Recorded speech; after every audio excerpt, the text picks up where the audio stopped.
Greetings and salutations, everyone. I hope everyone is doing well today.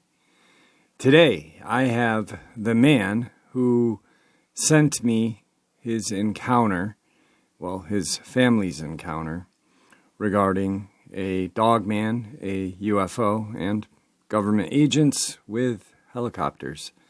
Before we get into his interview, a couple links. As you know, I rely on my Patreon, my PayPal, and my merch store to help the channel to continue to grow and go.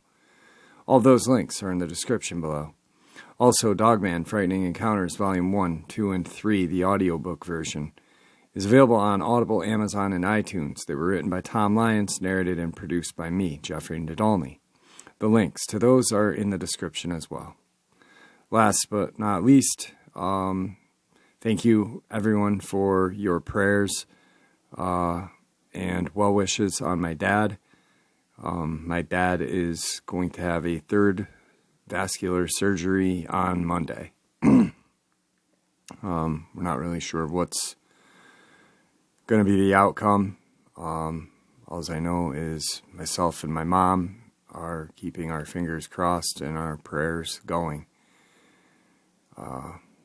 My parents will be married 50 years this year, and they've been together for 57 years.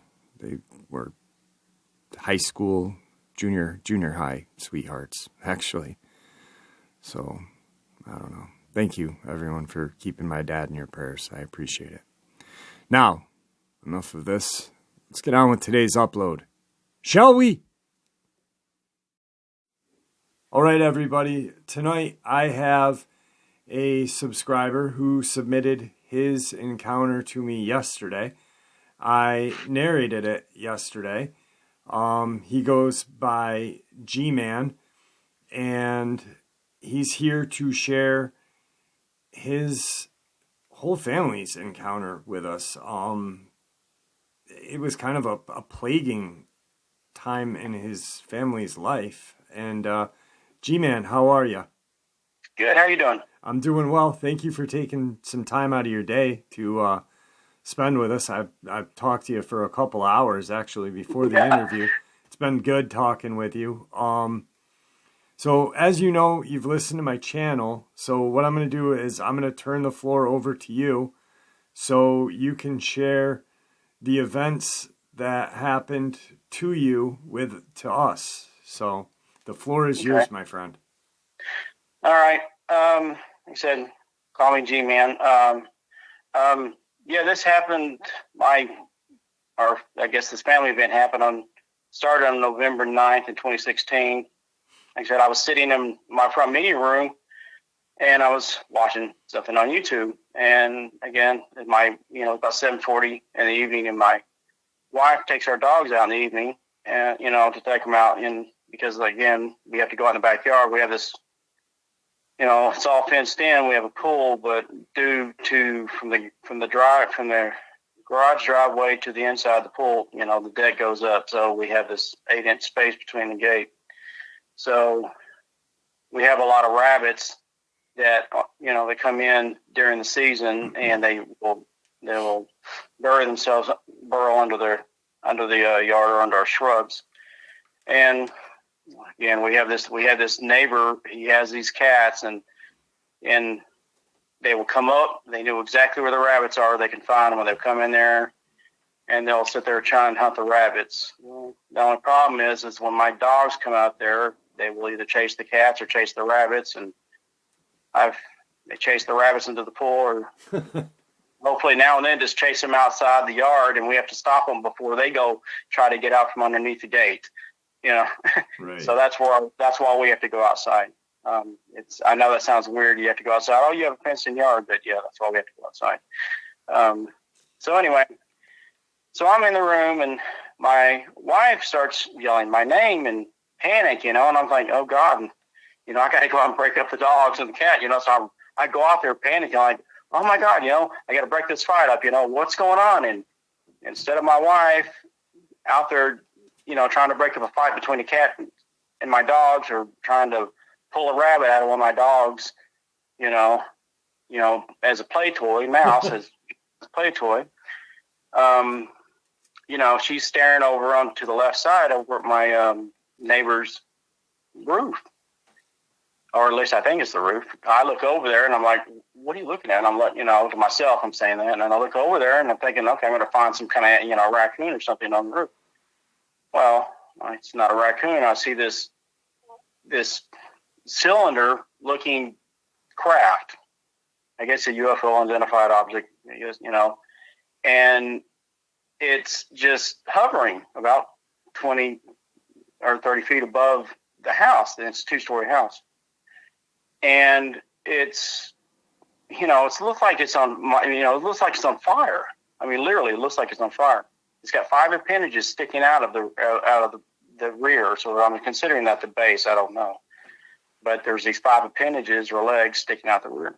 Now, when you sent me the encounter, you kind of you said kind of like tentacles. But were they kind of like... they're appendages, like legs. Okay. I'm sorry. So they were kind of like landing legs? Like landing legs. Okay. Exactly. There are 5 of them. Okay. I'm so sorry. No, it's cool. I just didn't understand. I typed it up when I sent it. I typed it up right then and tried to send you my story.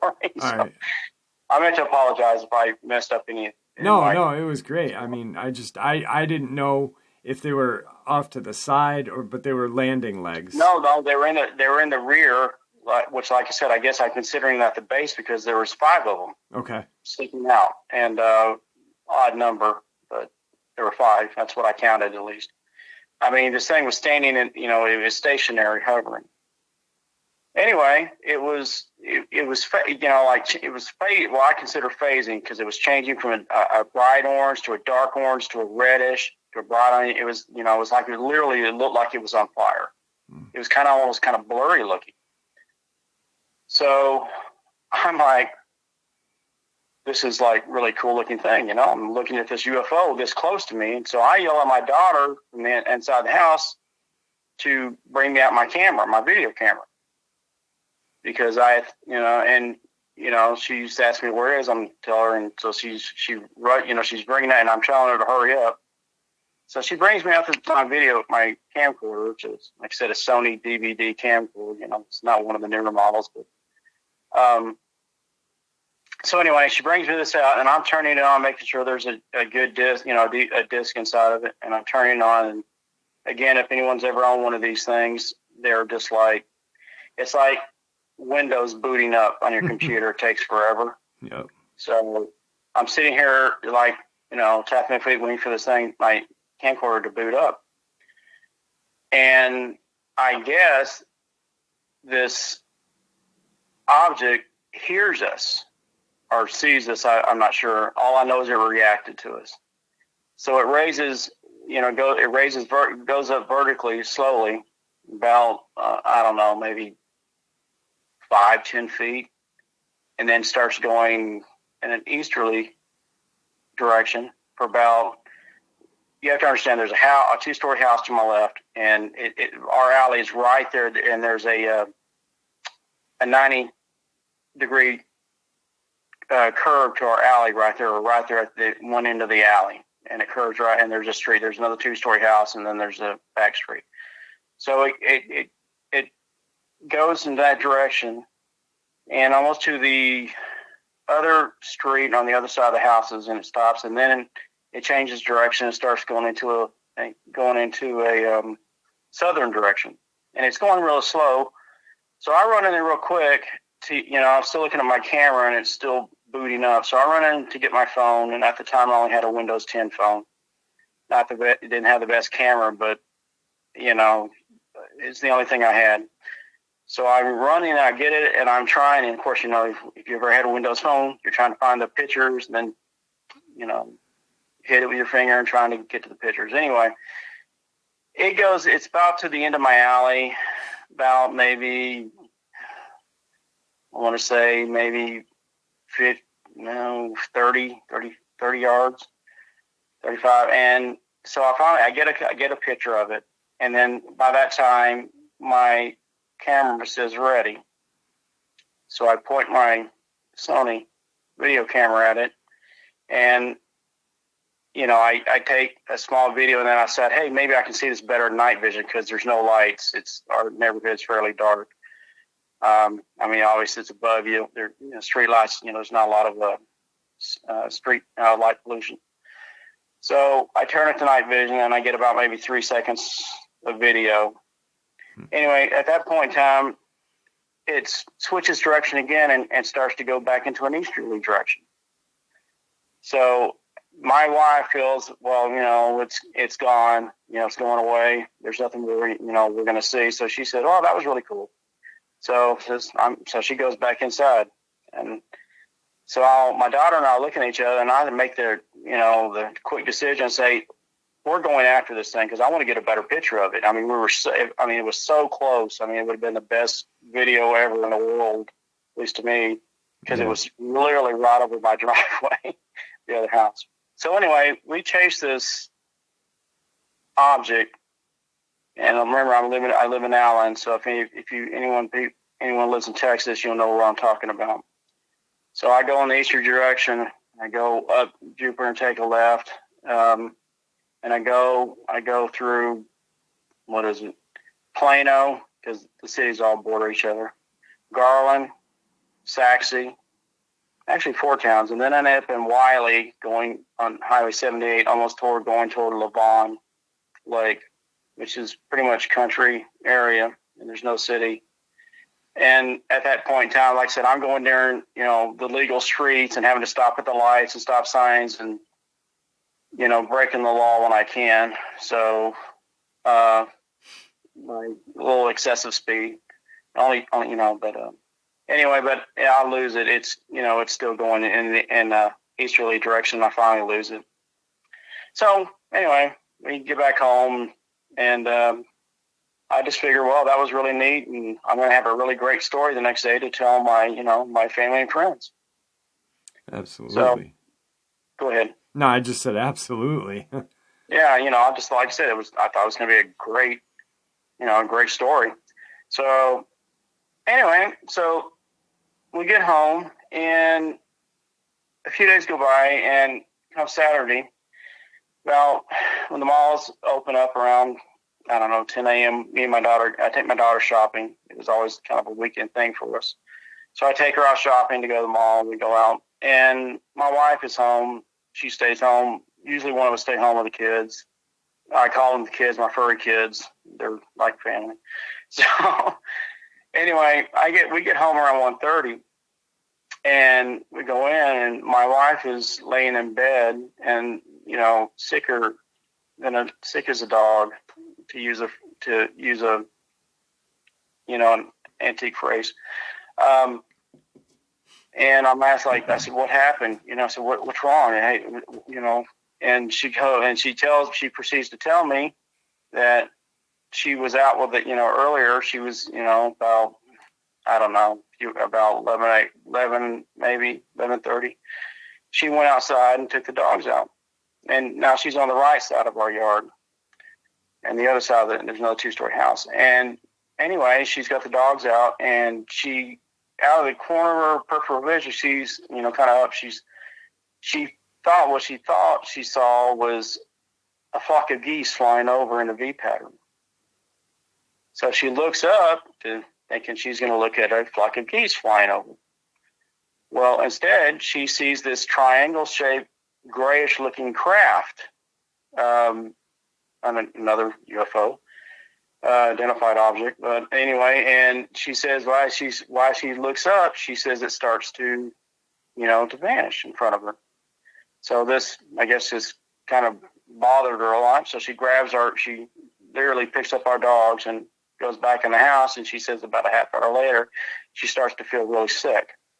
And by the time I get there, she literally looked like death warmed over. She was just, God, she really did. If you ever look at, I guess, The Walking Dead zombie without the falling off skin, that's how she looked like.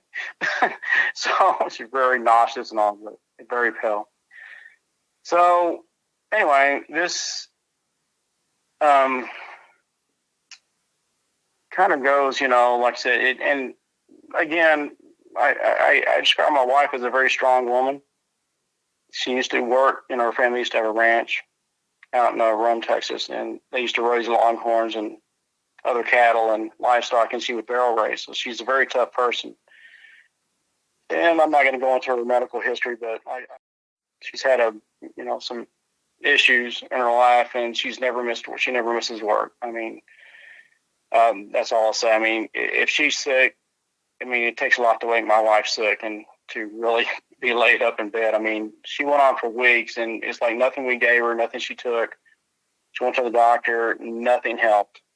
But eventually, in a few weeks, she started feeling, she started to finally start coming out of it again, start feeling, being herself again. So anyway, so during this time, I would go out at night, thinking, I'm going to, I take my video camera out because it's like, if I ever see you, I'm going to be prepared now. And since this happened to us twice, the first time I thought about it, now this has happened twice, so I'm going to, now I don't go outside in my backyard without taking a video camera. So I would go out there at different times of the night, and I went out one night, I think it was about, about 9. I'm guessing here, I forgot the time, I just know it was dark. And it was like 27 degrees. This is, I think, during December at the time going on. It was really cold. And I just remember, because I checked the temperature, was like 27 degrees. So I'm out on my patio, and I turn my video camera on because right directly behind my house, again, this is facing east, the rear of my house is facing east. And I look, and I'm seeing what it looks like a water tower. I mean, big old city water towers, kind of. And the only problem with this is one thing, it's higher than most of the houses, than all the houses. And two, I don't have a water tower behind my house.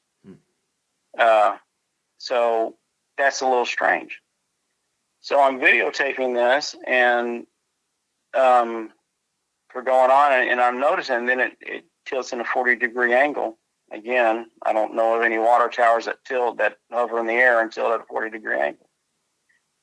So anyway, about 40 minutes of this, I found I'm too cold to stay, and I just finally, I felt I got enough footage, and I just finally go.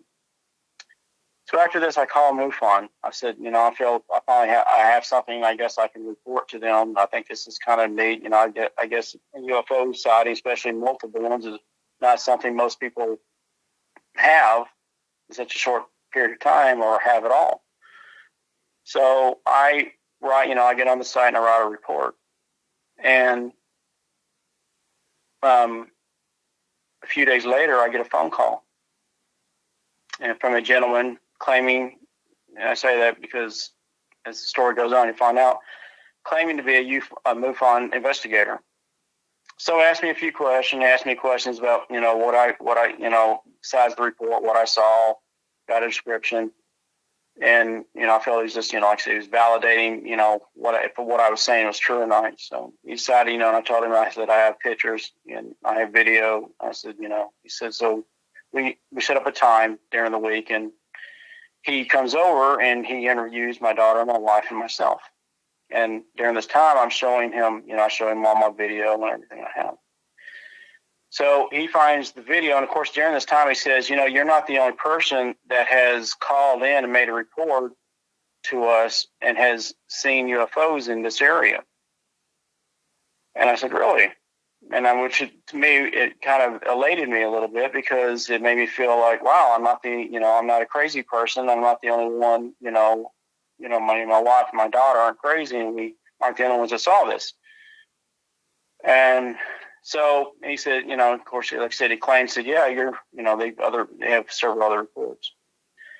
So anyway, he asked me all of a sudden, he said, hey, can I have your pictures in your video? At the time, I had not made any copies. I said, no, but I'd be more than happy if you give me your information. I'll send you copies.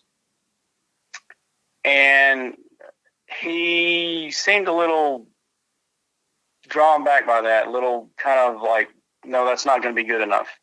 I mean, that's the impression. It was like he wasn't happy about it at all. He was like, he actually insisted. I didn't say this before, but he actually insisted. He said, really, I can give you back this when we're done with it. And I said, no, I'd rather just make copies. I said, because just in case something happens and I don't get it back, I won't, I don't have any proof saying, this really happened. So anyway, so he agrees to, for me to send in copies. And then he says before leaving, he said, well, just call me if you have any other sightings, or you forgot, you need to, fill any gaps or anything, to call me and let me know so I can fill out my report. I said, okay. So anyway,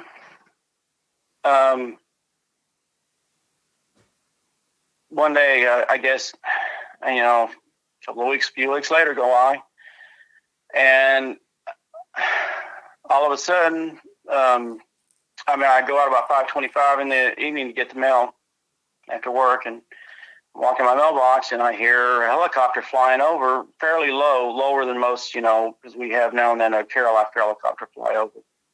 But this one's not flying in a regular pattern, and I look up, and it's not a care flight; it's a Black Hawk helicopter. So, and I was like, that's really odd, and it's flying directly toward me. It's coming from a westerly north, south, diagonal directly toward my house, from the north to south direction, kind of parallel to my house. Anyway, it's about 75 feet up in there and stops and hovers right in front of me. And again, I live in a very big, in a fairly big neighborhood. It's not a small neighborhood by any means, and I live in Allen, it's a big city. It's not like I'm in the country here. Right. So this helicopter's hovering above me, and I'm staring at it and looking at the pilot, and as you can see him at 75 feet, it's not too hard to see him. And he stared at me, and this goes on for about, he zapped me, like I said, I could swear he waved at me, and then flies off. I'm like, wow, that was really different. So I go inside, I tell my wife, and she, I said, and she said, yeah, I heard that helicopter out there. She goes, that was, and I said, yeah. I said, he stopped, and it was I told her, I described exactly what helicopter it was. And she said, that's really odd. And I said, yeah, it really was odd. I said, that's really kind of creepy, actually. Why is he stopping in front of my, front of me and hovering in front of me? So anyway, again, I call what I thought was a MUFON investigator. I leave him a message. Of course, again, I get no phone call. Then during, all of a sudden, around 2:30 at 3 a.m., I start getting flyovers every night by a military helicopter. I mean, you can tell civilians and the military. Sounds exactly just, it's the same thing as the Black Hawk, flying over low, literally low, over my house every night. And I'm like, we can't sleep. And it's like they almost know when we're about to fall asleep, they fly over, literally. And I'm like, this goes on for like 6 months. And, we're losing sleep over this. We're getting frustrated over this. We have no one to, call. It's not like we can call our police and say, hey, can you please, I want to file a complaint on this military helicopter. Can you please ask them, to stop flying over my house at 2:33 a.m. in the morning? Right. So anyway, during this time, I'm starting to stay up later and later because I know as soon as I fall asleep, here comes this helicopter is going to fly over my house again. So I want to catch these freaking bozos in the freaking act. I'm frustrated. It's like, again, I don't know what I can do, but I just want to catch them, I want to, I guess, maybe take a picture and prove that I'm not, that we're not crazy.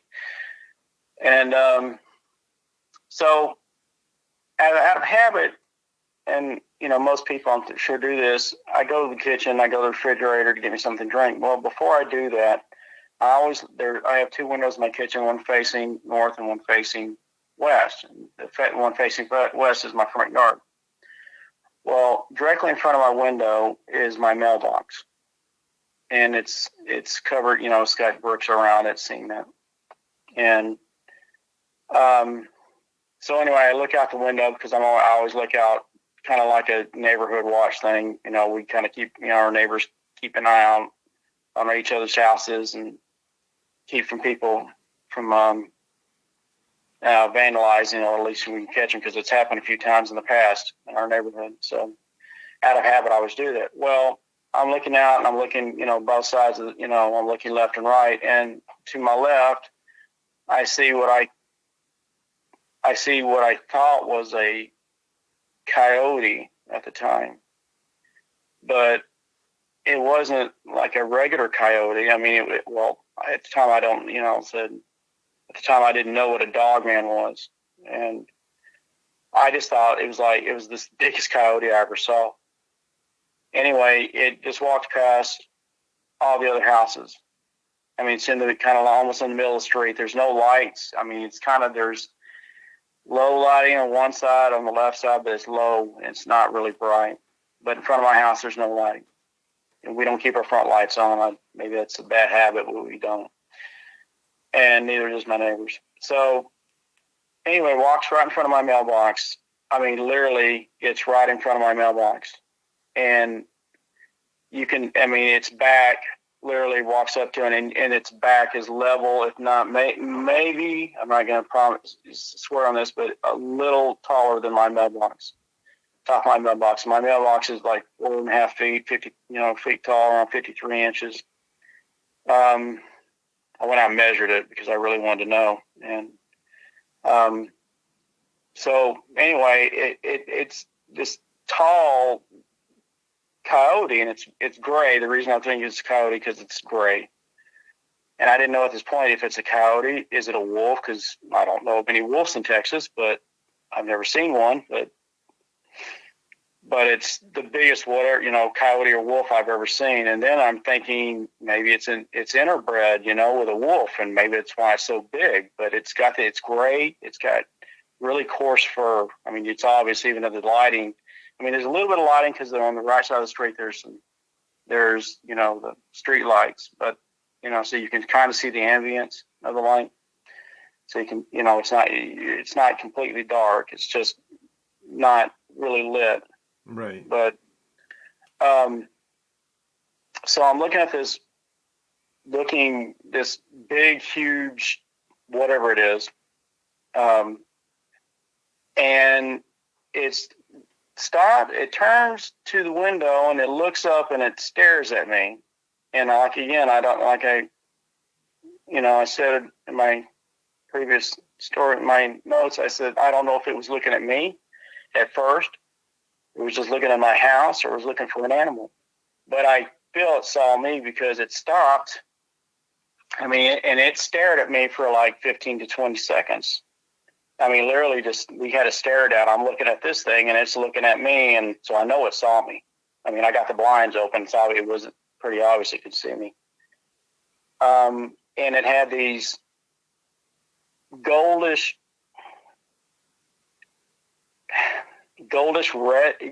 looking eyes. It had, that eye shine. Yep. And except now when it turned its head a little bit, you could tell. I mean, it looked, but it's kind of turned its head like it's, like when you're looking, you kind of look around just to make sure everything around you is clear. And it kind of looked reddish to me. I mean, the eye shine turned reddish. Now, like you said, the problem with this is there's no direct lighting on this. I'm just going to call it Dogman because that's what I think it is, or is, but it was just too big to be a coyote and too big to be a wolf. Mm-hmm. Again, I raised a shepherd wolf, and it was bigger than most shepherds. And like I said, I could stand it up on my rear. I told Jeff I could stand it up on rear haunches, and my shepherd wolf could stand about 6'3". This thing was just really quick. Go ahead. Now, having had the experience with your dog, and obviously how big your dog was, and you could stand it up, and it was 6'3". Yeah. If this thing was to stand up, just an estimated guess, how tall do you think this thing would have been? Easily? Yeah. Minimum 7'5". Wow. Minimum. And the reason I say that is because my shepherd wolf was probably standing up maybe 2.5 feet, maybe a little more higher. Right. 3, from its haunches, lay on all fours to its back. If this thing measured 4.5 feet, and I'm just going off just what I'm, is what I consider what it looked like, because it not only was it tall enough for it was long. I mean, this thing was long. I mean, it was really elongated, and it was massive. I mean, its chest was really big, and it was long. So it was really kind of weird looking how long it was. Its measurements were weird. I mean, I know that's not probably the best description or something. It's the best that you can give us, because it's such a hard thing to. It didn't matter. I mean, if you've ever, anyone that's raised animals, raised dogs, different brands, and like wolves and all, I've been around a lot of wolves in my life. I used to, work at animal sanctuaries and stuff, and wolves, and I know I know how big a wolf gets, most wolves. But this thing was, like I said, it was long. It was kind of long, and it was massive in the chest area. But it's, I don't know really how weird I'd describe it. But it had a look like a coyote. The face kind of looked like a coyote, German Shepherd maybe look on its snout. Okay. And I mean, I could see its teeth a little bit. It kind of glared its teeth at me a little bit. Some people call it, I've heard, I've listened to some people call it a smile. Yeah. Or maybe it was growling at me. I don't know. But it wanted to make sure I saw its teeth. That's all I'm going to say. I'm not going to say it really like, rawr, it didn't growl at me. I never heard it growl. Right. It just kind of like it showed its teeth at me to like, it let me know I can see you. Now, with the length of this thing, yeah. Was there a tail that made it longer, or? I didn't measure the tail. I only used the body. Okay. So that was the question you asked me earlier. It did have a tail. It did. Okay. Yes, it did have a tail. It wasn't a long tail. Mm-hmm. It was kind of let's see. Did it? What dog would it resemble? Like a husky, a shepherd? Was it bushy? It was. You ever seen Pomeranians? How bushy they're kind of messy their tails get when they get kind of bushy long. Yeah. I mean, when they're not trimmed. It was like a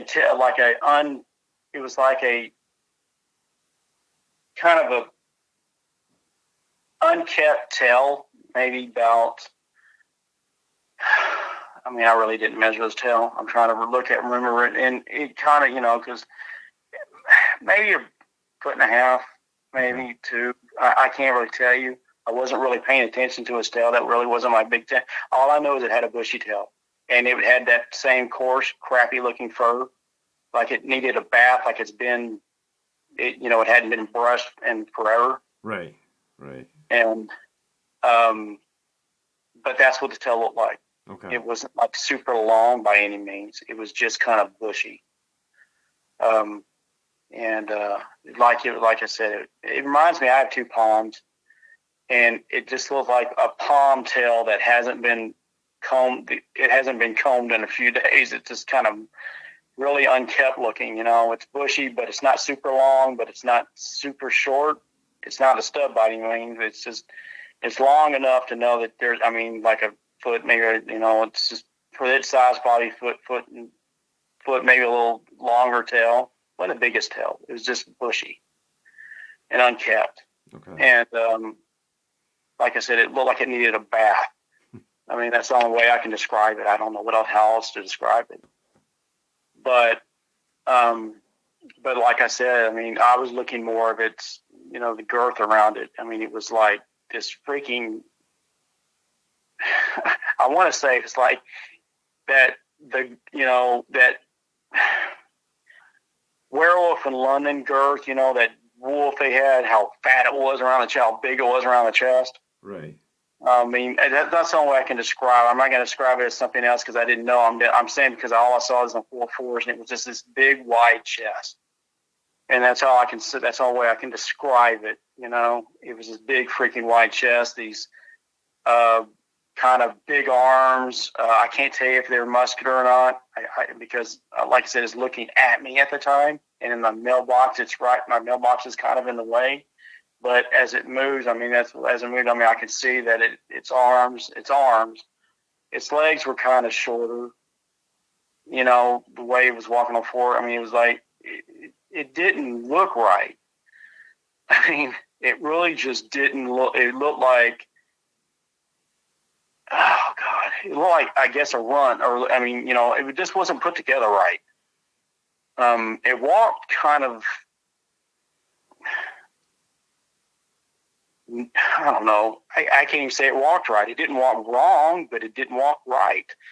It just kind of like it had a glitch in it or something. I mean, that's kind of, it's weird. It just walked kind of unnatural, kind of like an alpha, you know, like, hey, I'm the big guy on the block, you know, I'm puffing my chest out and I'm the big guy, you know, kind of a little bit of a kind of teeny bit of a swagger, but, you know, but it wasn't a swagger. It was more like it was trying to walk smoothly, and it was, you know, doing the best it can to walk very smooth, but having a little bit of a trouble.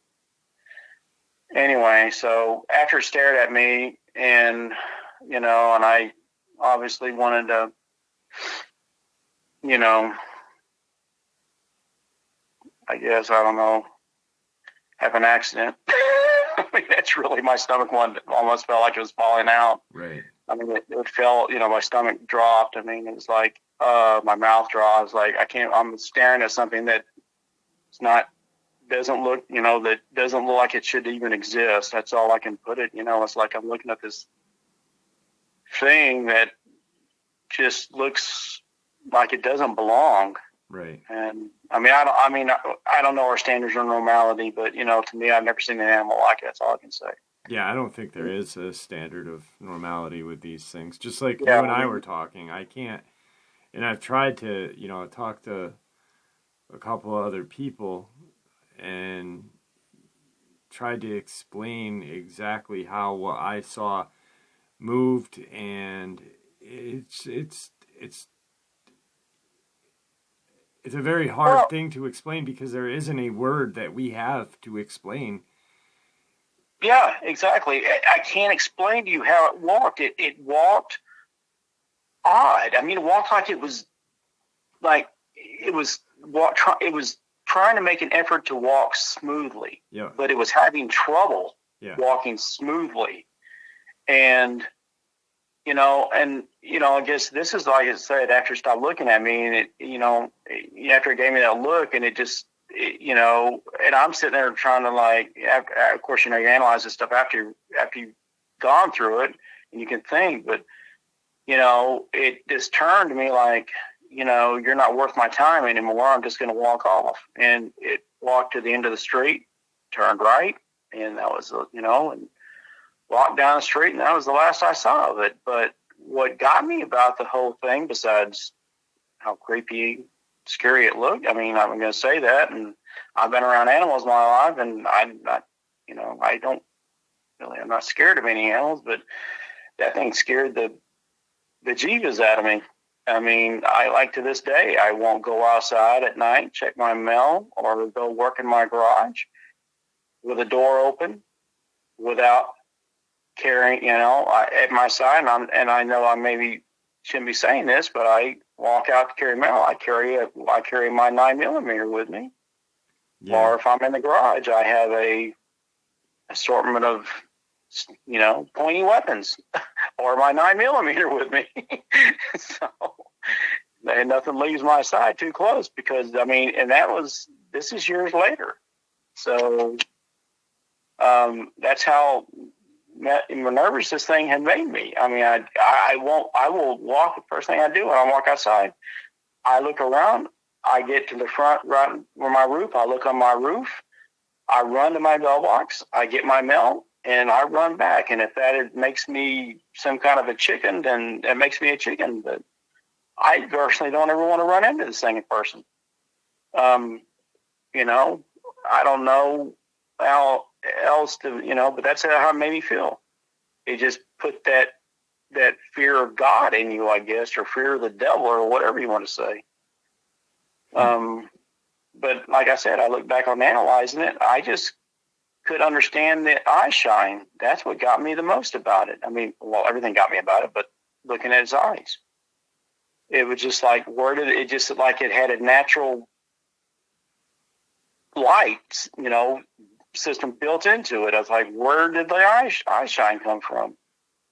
So anyway, I mean, that's about all I can say about that. But right. Again, going past this, I mean, does it have anything to do with my ongoing events? I don't know. I just don't. I just thought it was weird because at the time I'd never even heard of the Dogman. I never heard, like I said, all I ever heard of was Sasquatch, right, or Bigfoot, or whatever you want to call it, the Patterson film. That was my knowledge of what a cryptid was. So anyway, a few more, it said the flyovers continue. And right around, I guess, 6 months, I'm guesstimating here, maybe a little short, a little longer. One night, about in the evening, well, it's still daylight. I'm going to make sure that's clear. It was still daylight. Okay. My daughter and I are going to go do our normal walk around the neighborhood. And so we're out in the front yard. I'm, of course, checking the mail. I've habit. But we look up. I mean, it's just around evening, and we look up, and I'm hearing military aircraft. Like I said, I've been around them all my life. I know the sound of a military aircraft compared to a civilian one. I look up to the north of me above the houses, and there are 13 military transports flying over west, which, really close together, really good close formation. So the first one, I think, turns north. The second one goes straight. The other one goes south, and I guess the pattern repeats itself until the end one. So, excuse me if I got the direction wrong. I'll just remember each one went a different direction until the last one. So after that, I got no more flyovers. Nothing, again, thinking, wow, that was nice. All this is over, right? Well, that's what I thought. I said, everything's returning to normal. Well, about a little bit after that, I get a phone call from MUFON. And this guy is saying, hey, I'm sorry I got, it took me so long to get back to, to get with you about your report. We've been really backed up. I'm just going to tell you what he said. And I said, and he proceeds to ask me questions. And I tell him, I said, I already had a MUFON investigator come out and talk to me. And I told him, I went on to explain. I said, the events that, I showed him my pictures. I showed him, I did an interview with him. Me and my family did. I showed him my video. I told him that he wanted it, and I didn't give it to him. Then I proceeded to tell him all the events that transpired after that, excluding the mutated coyote or Dogman. I didn't tell him that. So I left that part out. Right. He proceeds to tell me, and again, I quote, says, I never heard of that person, and there's only one other person besides myself that investigates your area. At that moment, I get a little, one of those, you ever got one of like somebody just hits you with a brick, reality across your face, your mouth drops, and time stands still? Well, that was me at that moment.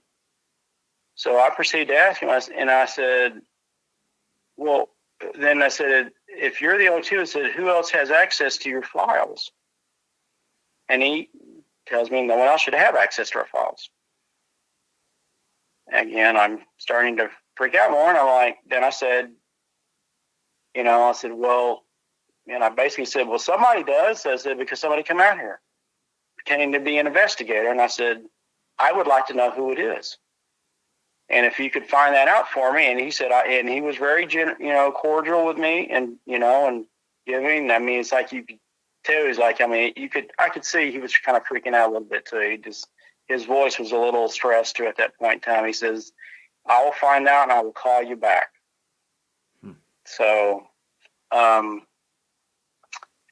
anyway, so that was pretty much it in the story. And I never understood why we got harassed for all this time. I don't understand anything why my videos may have caused the events that occurred, I mean, I was, just reporting what we all do things now, but I was just thought it was a neat thing that I got pictures of a UFO and some videotape. And but I'll never understand what exactly happened and why these events happened. It just always seemed weird to me.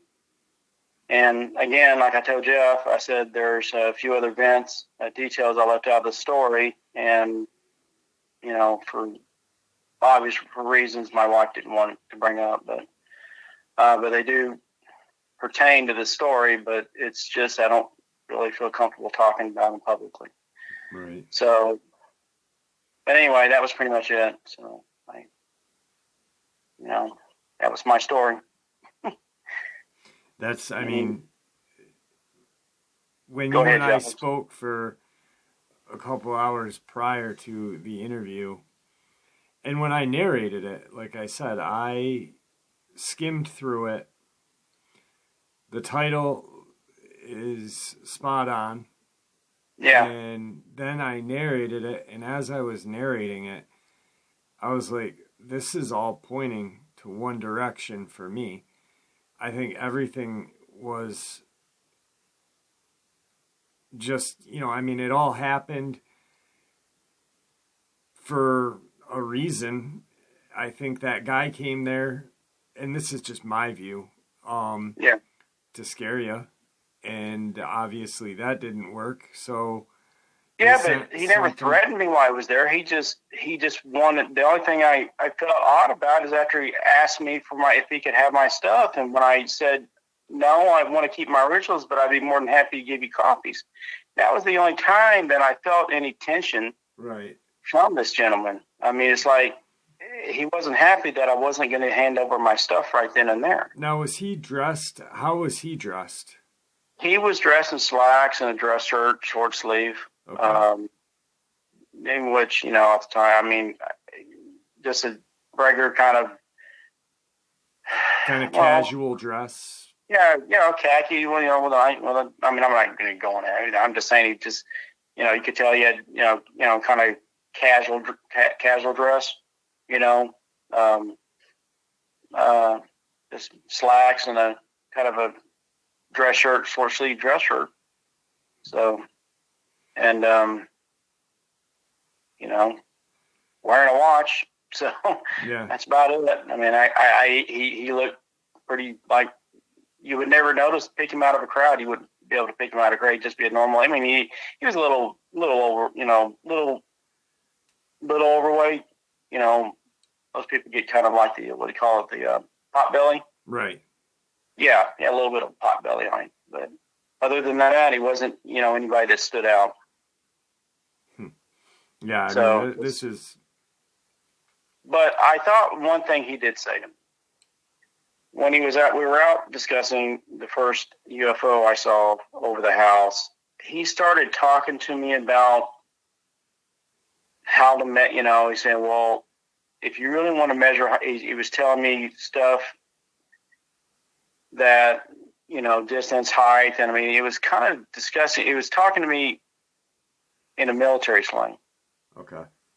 That was the only thing I felt odd is when he started talking, and I looked at him like, really? I'm an engineer and all, but I mean, he's talking to me in military slang a little bit. And then it's like, I'm not trying to make anything out of this. And so please don't think I am. I'm not trying to embellish this or anything. Right. It's just, I thought that was a little odd to me. And it's like he corrected it real quick. And he was talking to me and then he corrected it real quick. Like, oh, I'm sorry. You're here. Kind of like, and went back to his normal, civilian self. Right. But like I said, that's the only time I thought it was a little odd.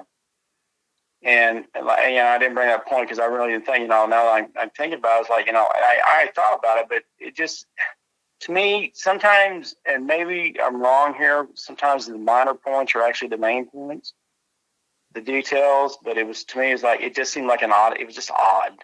Right. Because, people talk to you sometimes, and if they were in the military, they're going to do what comes natural to them. And sometimes they'll forget who they're speaking to or, at the moment, and they'll just start speaking. So that's why I'm not contributing too much into it. But now that I look back on it, considering everything happened, it starts, and again, I'm not saying everything happened, but it starts to fall into place now because it starts to make more sense to me. Yeah. I mean, after the Black Hawk helicopter came and hovered over me, and for 2 minutes in my neighborhood, literally in front of right here in my neighborhood, and I know it wasn't the only neighbor looking at this thing. And, this guy is looking at me, he's hovering in front of me. I, at that point, knew there was something not right here. And the fact that he was never returning my calls. And I'm like, something's going, and then, of course, after the flyovers every night, that kind of cemented the deal that this guy is not who he thinks he is or says he was, right. Yeah, like what I was trying to say was not, he wasn't there to scare you. I think he was there more or less to try to get the pictures. I mean, this is my view. I'm not, and like when you said, you're not trying to embellish anything. I mean, I don't feel like you are. And I mean, it doesn't take a rocket scientist to just sit here and listen to what you're saying and not connect the dots. Because this guy came, composed, asked you for the originals, was a little perturbed when he didn't get the originals. Then you got Blackhawks coming, and then he's not answering your call. And then all of a sudden, there's this quote-unquote Dogman in front of your house, just your house. I mean, and staring directly at you. Not, I mean, like you said, you don't know if he was staring directly at you, but I mean, you could see him. I mean, and he ignored every other house. Right. And he literally stopped in front of mine, ignored every other house, and after he turned, he ignored every house. I mean, there's only one other house, but if any house would have been a good house for a Dogman to walk up to, since then, like I said, I've done a lot of research on things, cryptids, and you always hear them going up to windows and looking in windows. Mm-hmm. And I doubt he was. That would have been the perfect house. Could have had these big windows with no curtains. It would have been the perfect house to look into. Right. He ignored it. He walked by it. It was like, like I said, I just thought it was this mutated coyote or shepherd. I didn't know what it was. It was huge. It was messed up looking, and it had these freaking evil looking eyes. The stuff you see on and Hollywood movies. Right. That would, and like I said, why didn't he go to the other houses? Yeah, and I highly doubt that he was out in front of your house looking for the rabbits that hang out in your yard. No, it wasn't, because my neighborhood at the time, it had plenty of rabbits out, and it could have had plenty of rabbits. I mean, literally, we had plenty of rabbits in our neighborhood. I mean, our neighborhood is full of rabbits. There's if you were an animal or a coyote, you're never going to run dry with rabbits in our neighborhood, because it's just full of them. So, it's just, like I said, I watched it walk through all around all the other houses, and like I said, these houses, I mean, he could have stopped at any of these houses. He could have stopped at the one after. Like I said, it had no curtains there. He just walked right past everything, like nothing was interested in. The only house that was interested in was mine.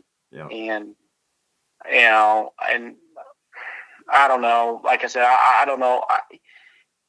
I guess now looking back at it, I guess you can put, you know, A plus B plus C, you know, equals D and put it all together. But at the time, I was just like, you know, this just didn't make any sense to me. I mean, again, I wasn't trying to be, you know, look at any, you know, I was just living my life and trying to understand, you know, why I'm being harassed every night by a military helicopter. You know, my family is, you know, we're not getting any sleep. We're being harassed. And it's like, I'm telling you, Jeff, it's like they always knew we're about to go to sleep before they fly over. I mean, it was almost I could say, and I will say this, not all the time did they fly over to, I mean, it was majority of the time, but most of, you know, it's like when we just go to bed, they would fly over. Yeah. And like you said, there's no military bases in the There's none. Like I said, the only military base I knew of at the time was in Grand Prairie, Texas, and it shut down. It was a naval base, and it shut down years ago. So, and I even asked this guy, they exposed the MUFON investigator, and he said there are no military bases around my area, because that was the one question, you know, somehow we got into talking about all this, you know, and he said there are no military bases around here.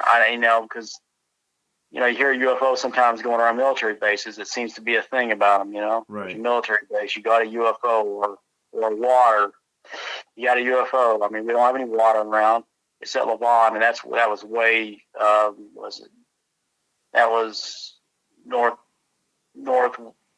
east of me, so that I could understood why these things were, one thing, over my neighborhood, literally, I mean, over my neighborhood, over these houses, you know. I never understood that. I'll never understand that. I mean, it's like, you know, if I didn't know better, it was like, what do you call it, doing research? Yeah. That's the only thing that came over to me. Came to me is these things are doing research on people. You know, that's all I can think of is research, and maybe that's a little outlandish, a little fantastic, you know, thinking. But you know, that's the only word I can think of now that I think about it, is it's why otherwise would a UFO be hovering 20 feet above a house? I mean, literally. I mean, you know. What else is it going to be doing 20 feet above a house? Yeah. You know, cooling its radiator, what? I don't know. It makes, none of it makes sense, but it all does kind of make sense once you step back. And yeah, it does. And now it does. And again, like I said, you know, you asked me if I want to give, you know, I'll give you the pictures and stuff, and I will. I'm happy to share all that. I have no problem with it. I really do. I mean, it's just, when I reached out to you in the comment section, I never ever expected this bizarre of an experience. I mean, I was just, honestly, I wasn't asking. I really didn't comment to get a result. I know. I was just commenting, replying to another person commenting. Yeah, it's like, I mean, I was just saying, hey, this is my experience. I wasn't looking, because we never bothered to talk to anybody about it. I mentioned it at the time to my brother, and my brother at the time thought it was kind of neat. And, but you know, the rest of my family, of course, you know, when you tell other people this, they look at you, or your friends look at you like, sure, that happened. Sure. Yeah. You know, like you got six heads. You know, nobody believes you. What did the MUFON guy make of the whole guy, the other guy coming up? What was his kind of, did he? He was kind of, like I said, he was kind of freaked out. I mean, you could tell there's some tension, and he had some tension in his voice. I mean, he was like, when I said, he said, I have never heard, I mean, he was emphasized, he goes, I'm going to tell you how he said, I have never heard of this person. And he said, and one other person and, investigate your area. He goes, I've never heard of this person before in my life. He said, but I will check into this and let you know. Yeah. So, that's, which he never found out. So, right. I mean, he never found out who that person was. So again, that left me with the question, with the one word question is like, why, what did I do to get this type, this type of attention? I mean, what did my family do? All I did is freaking take, we walked out, my wife walked out to walk, take the dogs out. We witnessed something, and then again, she takes the dogs out, she sees it while I'm gone. Then I see the third one, it's like, okay, maybe I wasn't supposed to see something, but if you don't want someone to see something, then why have it in an area so they can't see in a city, where people can witness this stuff, Yeah. I mean, what's your point? I mean, what did I videotape? I haven't looked at my videos in a long time. I haven't really looked at them. Maybe I missed something because, maybe I did. Maybe there's something there I missed that they want to see if I caught. I don't know. Again, this is speculation on my part. I can't say, either or. I don't know. I'm just speculating. Again, I guess before I sit, I give you the stuff, I'm going to look over it one more time and see maybe there's something I missed. Maybe there was something they were trying to hide that they were afraid I might have. Because like I said, the first guy who I thought was an investigator, he looked at it. That's why he wanted this. He said, can I take this stuff? And, like I said, he wasn't happy when I said no. So he saw something. First he tried to sit there, especially the one with the water tower. He said, oh, that's just a water tower. I said, just keep watching. And then the water tower tilts at 40 degrees, and then an airplane flies, even with it. Oh, he goes, that's not a water tower. I was like, no. And then I think you'll see something flying around from the back of it, coming around from the back of it. So you'll notice that in the video. So that's when he admitted that's not a water tower. And plus, I told him, I said, you can drive back there. So there's I have no water tower back that way. There's no water tower facing behind my house. So, yeah, I mean, and like you said, okay. If you want to say something weird, that was weird. Yeah, yeah. And not only like when me and you were talking, not only was it at an angle, but there was also an airplane flying. Yeah, and believe it or not, he was trying to convince me. He thought I tilted my camera. And like, even if I tilted my camera, it's not going to tilt the image. The image is still going to be there. Right, right. So, but when the airplane flew, even with it, that's when he said, that's not a water tower. He agreed with me. I mean, I guess he had no other recourse. So maybe that's why I wanted it. I mean, I guess that was something to catch, but, I didn't think anything. I mean, yeah, did I think something of it? Yes, I did. But did I think it was that big of a deal? No. But again, I'm not, like I said, I told you before, it's not the first UFO I've seen. Certainly not the most dramatic one I've seen. To me, it was not that big of a deal. To me, it wasn't. I mean, I'm not dumb to the technology, being an engineer.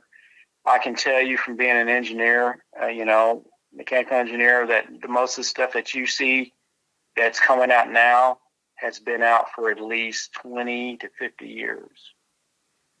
You're just seeing the basic byproduct of what is coming out. You're not seeing the good the real product. That's all I'm going to say about as far as being an engineer. I'm not bragging or trying to say anything to you. I'm just telling you as far as an engineer and the other engineers I know, what you see now coming out and for public consumption is really the basic stuff. So, and, it's just that technology is so advanced that people don't even realize what they think when they say, oh, no, that's really cool. And I'm like, that's really nothing. But, I guess to some people that's, a pretty cool thing. So, but anyway, that's that was my experience, and it was one I don't really hope my family ever has to repeat. And out of all that, believe it or not, the Dogman was, even though I was in the house, is the one I really don't want to repeat. I really don't. I mean, yeah, I have an interest in them now. Do I want to see one? Not in person, but I mean, not outside. I mean, I don't mind. If I was in an enclosure and I could see one, but it's still disturbing to see one because, to this day, like I said, I won't walk outside my house without carrying a firearm or, something else with me, to protect me, not that I could, after knowing now, if I knew then what I know now, not that it would protect me, at least from what I hear, they, my 9mm would be like a BB gun to it. So, but I don't know. Yeah, that was the most memorable part of the whole experience and the most disturbing part of the whole experience to me. I mean, if anyone's ever seen one of those things look into your eye, there's nothing more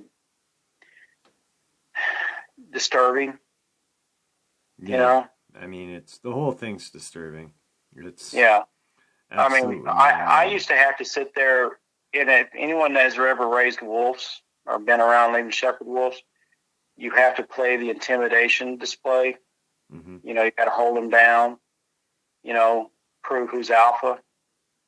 And when that goes with wolves and stuff, you're around them, you cannot ever really relax. You always have to constantly make sure they know you're the alpha. And, but I'll be honest with you. I don't know anybody could be an alpha to one of those things. It's just, it was disturbing. It was just, like I said, maybe I'm making a bigger deal out of it than I should, but, when it's one of those things, I was behind a window and I'm like, if that thing wanted to come through that window, my window wouldn't have stopped it. I would have been dead meat, and that would have been the last anybody saw me. So, it's really weird. Like I said, maybe it was right. Maybe you're right. Maybe it was used as an intimidation tool. Yeah. That's the only thing that I can come up with. And that was just from reading it, not even being there and experiencing it. And as you know, and you heard the narration, I was dumbfounded at the end. Like, I couldn't quite wrap my head around how obvious they were by what they were doing. Yeah. It's like, the government does things like that purposely to just Well, honestly, it worked. Wow. It literally shut me up. I have not shared any of my stuff. I have not cared to share it. I will now and then now and then said, "Oh, I saw one of these," but I never shared the UFO stuff to anybody. I mentioned it to my family, once or twice, and they blew me off because like most people, if they don't see it for themselves, to them it's not a big deal. So, right. They didn't, they never understood what my wife and I went through. And again, details not publicized, I talked to you about. Yeah. I really want to say it, but for my wife's, sake, I'm not going to say it, Yeah, absolutely. It's the key thing on this channel is trust and, anonymity. So whatever you want to keep most people, to yourself, it's you. Yeah, you can kind of maybe get where I'm going, but it's just that, okay. Yeah, those details too. Like I said, it would probably draw the story and really cement it. But in my eyes, because to me it's kind of an open letter, what really, about an ending to a story, what really happened. Well, I don't know, but I know you're right now. I agree with you 100%. I think it was an intimidation. You know, it was all about intimidation. It kept me, shut me up, and it worked. At least for this many years, it worked. I'm just, I'm like, I'm at this point where, why do I even care?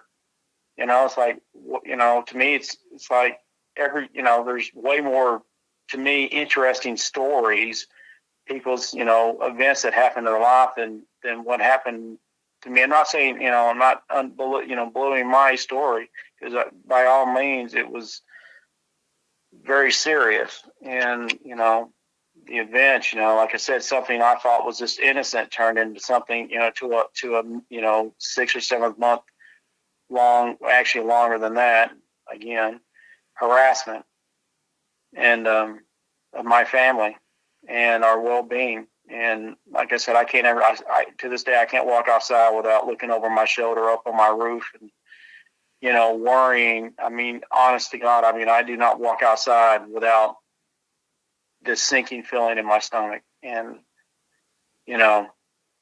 I feel sorry for anybody that's seen one of these things and, right in front of them in person. I mean, without something separating them. Even then, because if that's what it did to me, and I'm behind the kitchen window, and it's outside there in my mailbox and it's staring at me, God, I can only imagine the feelings somebody else experienced in person, right then, facing one of these things. I mean, some people don't understand that you will, if you ever experience it, then you'll understand. Yeah. Yeah. And, like I said, that's all I can say about it. I hope it's over. Like I said, I'll share all the stuff.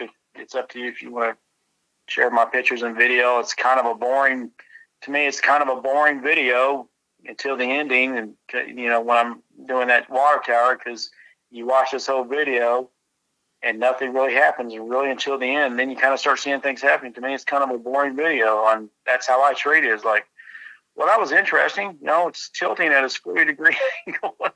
Here comes this plane flying even. That was really kind of, that was interesting to me, but it wasn't like, oh, wow, But, I don't know why it wasn't to me, I guess, but it should be. I guess that would be it. But to me, it was just not. I guess I just put it filed in the back of my mind. Like maybe I don't want it to disturb me like it should be disturbing me. Especially having these things inside around my neighborhood this close. This kind of close proximity, because really it opens the question: is what's really going on? And I would like the answer. What's really going on? What do they really want? What are they, why are they doing? And I'm sure I'm not the only neighborhood, these craft are flying over, so that would make no sense. But anyway, I hope, I kind of enjoyed the experience I had. Well, I appreciate you coming on and sharing it.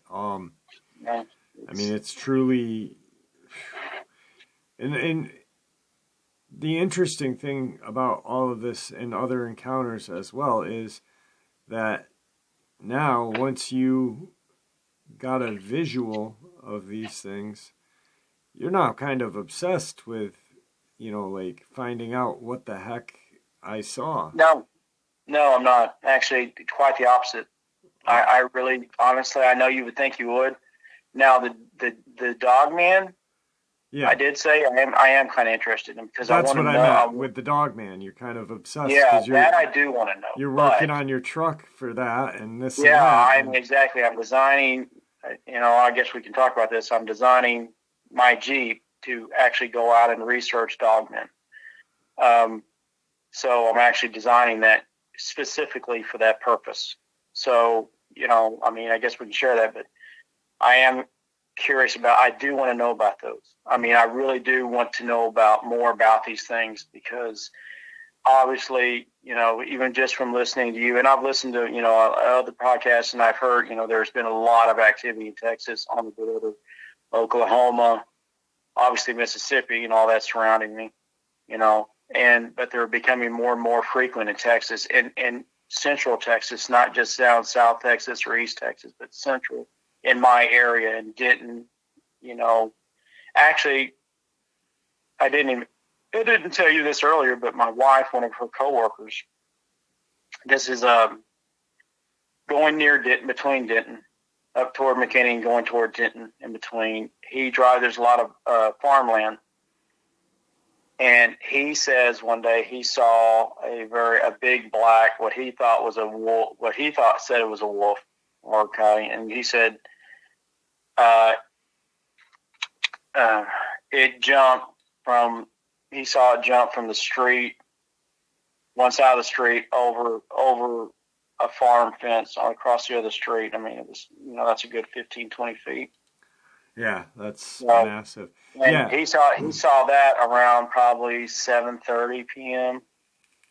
And when he's coming home from work, and because my wife went out, baby, we had to go out there one time, and it was a really good drive, and it was out in the real rural country area, and so I wanted to go out and investigate that because it's like, well, now that I know what dogmen are, it's like, I want to go see if there are dogmen out there. Yeah. And that's what I was talking about when I said obsessed, because I've talked to so many people. There's 2 girls had an encounter in New Jersey, and one is petrified. And these are, young girls, 17 years old. One's petrified, and one is obsessed with figuring out everything about these things. So it's something that's weird. Once you see one of these creatures, you're either petrified, terrified, not leaving your house, or you become obsessed and you want to learn as much as possible. I guess I'm on the obsessed part. That I do. The UFO and the part, I don't care about. Believe it or not, after this, I don't care about that part. I can't blame you, honestly, on that part. I mean, well, as we always know, as the story goes, now, like I said, I'm caught up. As the story goes on this, once you find one of these or get any proof, guess who comes knocking on your door? Yeah. So my idea behind this is I concise video proof of these. I have no concern to go out and interact with one of these things. I have no concern or desire to kill one of these things, unless of course it does me or my family harm or someone I know. Now my Jeep will be equipped with obviously self-protection. So, but that's not my concern or desire. My only concern or desire is to get proof these exist. Yep. Research and to share it with the public, and get it out there the best I can, because the one thing I see is lack of, and it's not that people haven't gotten video or pictures of these things, but as you know, Google, YouTube, and other sites censor this stuff. Mm-hmm. And of course they come directly. Who did they come after? They trace the IP. So we've already got contingencies of how to get around all that. But my point is, I am obsessed to get to know these things, and that's my sole purpose is to go out and research these things. And my vehicle is being built specifically just to do that. So, if anybody wants to help, throw in some, that'd be great. Yeah, send me an email and I'll get in touch with you and we can figure it out. Okay. Kind of running out of time here. Don't hang up when we end the interview.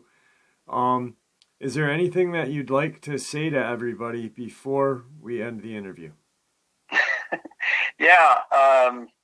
Be careful who you let in the house, but especially if you ever catch a, video or something and you call a place like MUFON and you invite somebody in your house, make sure verify who you invite into your house is who they say they are. Absolutely. Okay. Don't do what I did and just, blindly accept them in there thinking they are who they are. And because otherwise you may go through what my family and I went through. And I'm going to say this one more time. I know I feel like I'm repeating myself here, but there are details I left out of this story that Jeff knows that, that could possibly happen that you don't want happening.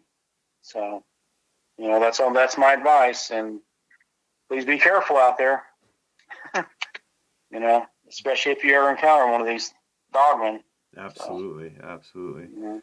Because like I said, I saw one from the window and it was, that was a eye-opening experience for me. But again, what I'm doing maybe not smart, but it's the direction I feel it's driving me into. Is like, I want to know more about these things because knowledge is power, and you can't, if you don't know anything about something, you can't combat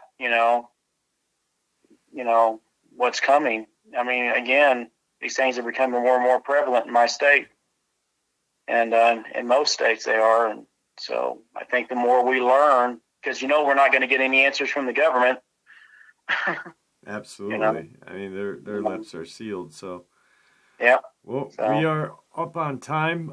Like I said, don't hang up. But it was great having you on. And anybody that wishes to join G-Man here on the research and quest to find the truth, email me and I'll get you in touch with him. And I really appreciate that. And like I said, if you be more than happy to ever come on again if I get any more new stories. Absolutely. So, all right, my friend. Thank you so much. You're welcome. Have a great night. You too. So, what an amazing interview. And G-Man is an amazing guy. G-Man Believes is his YouTube name. He's not a government official. He's not affiliated with a government. His name starts with G, and I'm assuming that's why he took that name. Very intelligent, super nice guy. He's going to be sending me all of his originals. So I will have them very soon. And I'm going to make him copies because he's having a hard time doing it. But I will share any pictures or whatever with you guys so you guys can see everything that he has accumulated. And just a really nice guy. Really, really nice guy. So I hope you guys enjoyed today's upload as much as I enjoyed bringing it to you. And with that, I'm going to bid you all farewell. And thanks, guys. See ya!